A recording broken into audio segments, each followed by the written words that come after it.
அகிலம் நியூஸ் நேயர்களுக்கு வணக்கம். அகிலம் நியூஸின் இன்றைய நாளுக்கான தலைப்புச் செய்திகள்.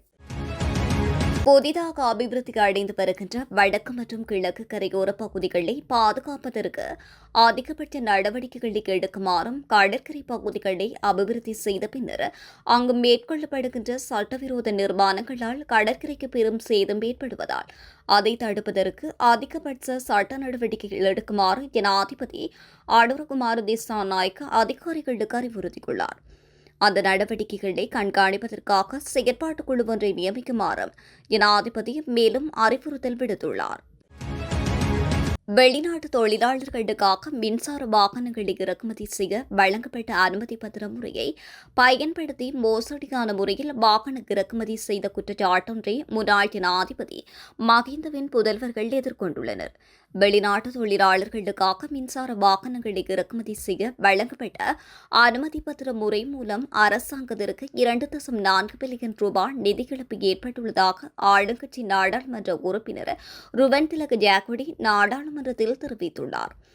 குறித்த பாரிய அளவிலான முறைகேடுகள் முன்னாள் அமைச்சர் மனச நாணயக்காரவின் பதவிக்காலத்தில் நிகழ்ந்ததாக அவர் மேலும் குறிப்பிட்டுள்ளார். இந்த அனுமதி பத்திர முறையை தவறாக பயன்படுத்தி ராஜபக்ச குடும்பத்தை சேர்ந்த யோசித ராஜபக்ச மற்றும் ரோஹித் ராஜபக்ச ஆகியோரும் 2 சொகுசு வாகனங்களை இறக்குமதி செய்துள்ளதாகவும் அவர் சுட்டிக்காட்டியுள்ளார். நாட்டின் சில ஜனாதிபதி இல்லங்கள் நீதிமன்றங்களாக மாற்றப்பட்டுள்ளதுடன் ஏனையவை பொருளாதார ரீதியாக பயனுள்ள நோக்கங்களுக்காக பயன்படுத்தப்படும் என்று பிரதமர் ஹரணிக அமரசூரிய தெரிவித்துள்ளார். 2025 ஆண்டு மற்றும் 2026 ஆண்டின் முதல் 6 மாதங்களில் 8 ஜனாதிபதி இல்லங்களை பராமரிப்பதற்காக 13.9 மில்லியன் ரூபாய் செலவிடப்பட்டுள்ளதாக அவர் மேலும் குறிப்பிட்டுள்ளார். மேலும் ஜனாதிபதி இல்லங்கள் பொருளாதார ரீதியாக பயனுள்ள வகையில் பயன்படுத்தப்படுகின்ற வரை அவற்றின் பராமரிப்பிற்காக அரசாங்க செலவினங்களை மேற்கொள்ள வேண்டியிருப்பதாகவும் பிரதமர் தெரிவித்துள்ளார். கொழும்பு கொல்லுப்பிட்டி லிபர்டி பிளாசாவில் 5 கோடிக்கும் அதிகமான பெறுமதியுள்ள சட்டவிரோத கையடக்க தொலைபேசிகள் காவல்துறையினரால் கைப்பற்றப்பட்டுள்ளன. கைப்பற்றப்பட்ட கையடக்க தொலைபேசிகளில் புதிய ஐபோன் மாடல்கள் உட்பட 300க்கும் மேற்பட்ட சட்டவிரோதமான தொலைபேசிகள் இருந்ததாக வலான காவல்துறை தெரிவித்துள்ளது. இந்த விடயம் தொடர்பில் வலான ஊழல் தடுப்பு பிரிவு அதிகாரிகள் மேலதிக விசாரணைகளை மேற்கொண்டுள்ளனர். மனநலம் பாதிக்கப்பட்டிருந்த தனது சகோதரனை கொலை செய்துவிட்டதாக ஒப்புக்கொண்டு நபர் ஒருவர் ஆராய்ச்சிக்கட்டுவ காவல்துறையில் சரணடைந்துள்ளார். நேற்று பிற்பகல் கத்தியுடன் ஆராய்ச்சிக்கட்டுவ காவல் நிலையத்திற்கு வந்த நபர் தனது சகோதரனை கொலை செய்துவிட்டதாக கூறியுள்ளார். அதன்படி அங்கு பணியில் ஈடுபடுத்தப்பட்ட காவல்துறையினர் சந்தேக நபர் வசித்து வந்த வீட்டிற்கு சென்று சோதனை நடத்திய நிலையில் சடலம் ஒன்று கண்டுபிடிக்கப்பட்டுள்ளது. இந்நிலையில் அரச்சிக்கட்டுவ ராஜகதலுவ பகுதியைச் சேர்ந்த துலன் கசங்க என்ற நபரே கொலை செய்யப்பட்டுள்ளதாக தெரிவிக்கப்பட்டுள்ளது. கொல்லப்பட்ட மனநலம் பாதிக்கப்பட்ட சகோதரனை சந்தேக நபரே பகல் நேரத்தில் கவனித்து வந்ததாக தெரிவிக்கப்படுகிறது.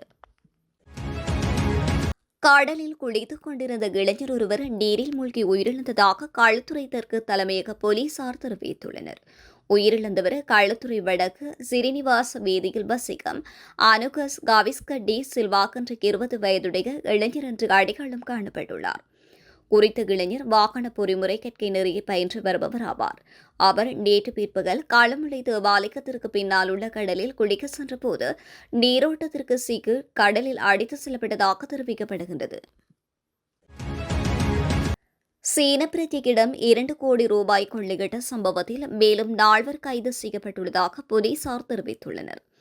கொழும்பு கொல்லுப்பட்டி போலீஸ் பிரிவுக்குட்பட்ட காலை வீதியின் டின்சன் சந்திக்கருகில் சீன பிரஜை ஒருவரிடமிருந்து பணத்தை கொள்ளையிட்டு தப்பிச் சென்ற நபர் ஒருவரை அங்கு இருந்த பொதுமக்கள் பிடித்து கொல்லுப்பட்டி போலீஸ் நிலைய அதிகாரிகளிடம் ஒப்படைத்தனர்.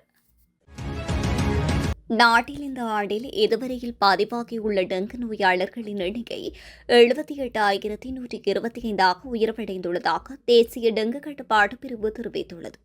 அதற்கமைய நேற்று ஒரே நாளில் 1097 டெங்கு நோயாளர்கள் பதிவாகியுள்ளனர். தேசிய டெங்கு கட்டுப்பாட்டு பிரிவின் தரவுகளின்படி தற்போது நாடு முழுவதும் உள்ள 162 மருத்துவ அதிகார பிரிவுகள் அதி அபாய வலயங்களாக கண்டறியப்பட்டுள்ளன. கடந்த சில மாதங்களில் டெங்கு நோயாளர்களின் எண்ணிக்கையில் கணிசமான வளர்ச்சி காணப்படுவதுடன் மே மாதத்தில் 8,590 நோயாளர்களும் ஜூன் மாதத்தில் 21,535 நோயாளர்களும் ஜூலை மாதத்தில் கடந்த 21 நாட்களில் 22,749 நோயாளர்களும் பதிவாகியுள்ளனர். புதுப்பிக்கத்தக்க சக்தி மூலங்கள் மூலம் உற்பத்தி செய்யப்படுகின்ற மின்சாரத்தை கொள்முதல் செய்வதற்கான கட்டணத்தை தீர்மானிப்பதற்காக பொதுமக்களின் கருத்துக்களை பெற்றுக்கொள்ளும் நடவடிக்கை நேற்று நிறைவடைந்துள்ளதாக இலங்கை பொது பயன்பாடுகள் ஆணைக்குழு தெரிவித்துள்ளது. அந்த கருத்துக்களின் அடிப்படையில் எதிர்வருகின்ற 6 மாதங்களுக்கான புதுப்பிக்கத்தக்க மின்சார கட்டணங்கள் தீர்மானிக்கப்பட்டுள்ளதாக அந்த ஆணைக்குழுவின் பணிப்பாளர் ஜானாத் ஹேரத் தெரிவித்துள்ளார். இலங்கை மின்சார சீர்திருத்த சட்டத்தின்படி புதுப்பிக்கத்தக்க சக்தி மூலங்கள் மூலம் உற்பத்தி செய்யப்படுகின்ற மின்சாரத்தை இலங்கை மின்சார சபையின் தொடர்ச்சி நிறுவனங்களிடமிருந்து கொள்முதல் செய்யும் போது அதற்குரிய விலை மற்றும் விலை சூத்திரத்தை தீர்மானிக்கும் மற்றும் அங்கீகரிக்கும் அதிகாரம் இலங்கை பயன்பாடுகள் ஆணைக்குழுவிற்கு வழங்கப்பட்டுள்ளது.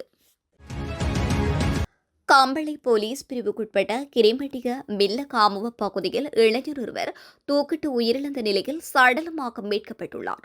உயிரிழந்த இளைஞரின் சடலம் அவரது காதலியின் வீட்டிலிருந்து சுமார் 50 மீட்டர் தொலைவில் அமைந்துள்ள தேயிலை தோட்டத்தில் கண்டுபிடிக்கப்பட்டுள்ளதாக போலீசாரின் ஆரம்பகட்ட விசாரணைகளின்படி தெரிவிக்கப்பட்டுள்ளது. காதலியின் குடும்பத்தினர் திருமணத்திற்கு சம்மதம் தெரிவிக்காத சூழ்நிலையால் மனமுடைந்த அவர் இந்த தீர்மானத்தை எடுத்திருக்கலாம் என்று போலீசார் சந்தேகிக்கின்றனர்.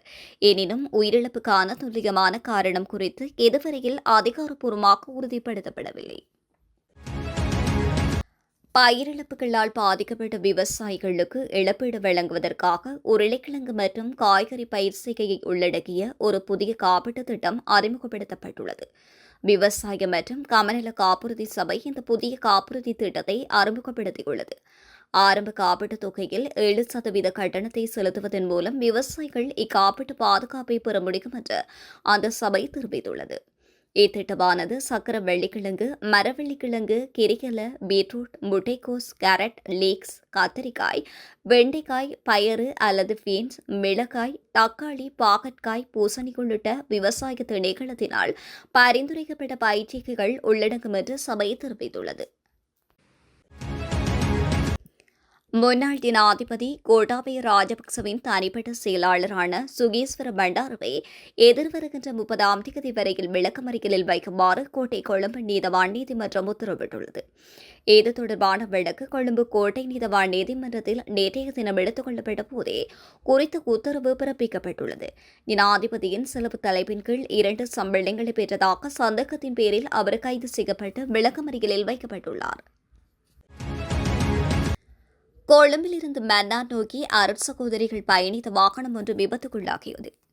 இந்த விபத்து நேற்றைய தினம் பறையன் நாளங்குளம் பகுதியில் இரும்பு பாலத்தில் இடம்பெற்றுள்ளதாக தெரிவிக்கப்படுகிறது. இதன்போது வாகனத்தில் பயணித்த 4 அருட்சகோதரிகள் காயமடைந்த நிலையில் உடனடியாக மன்னார் மாவட்ட பொது வைத்தியசாலையில் அனுமதிக்கப்பட்டுள்ளனர். அவர்களில் ஒரு அருட்சகோதரி மேலதிக சிகிச்சைகளுக்காக யாழ் வைத்தியசாலைக்கு மாற்றப்பட்டுள்ளார்.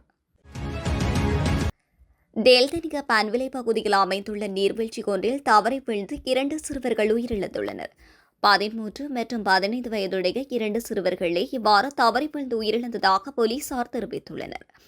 பாடசாலை நேரம் முடிந்த பின்னர் 5 மாணவர்கள் அடங்கிய குழு ஒன்று இந்த நீர்வீழ்ச்சியை பார்வையிட சென்றுள்ளது. அங்கு அவர்கள் புகைப்படம் எடுக்க முற்பட்ட போதே குறித்த விபத்து நேர்ந்துள்ளதாக ஆரம்பகட்ட விசாரணைகளில் தெரியவந்துள்ளது. இச்சம்பவம் குறித்து போலீசார் மேலதிக விசாரணைகளை மேற்கொண்டு வருகின்றனர். இத்துடன் அகிலம் நியூஸின் இன்றைய நாளுக்கான தலைப்புச் செய்திகள் நிறைவடைகின்றன. தொடர்ந்தும் உடனுக்குடன் செய்திகளை பெற்றுக்கொள்ள அகிலம் நியூஸுடன் இணைந்திருங்கள். நன்றி, வணக்கம்.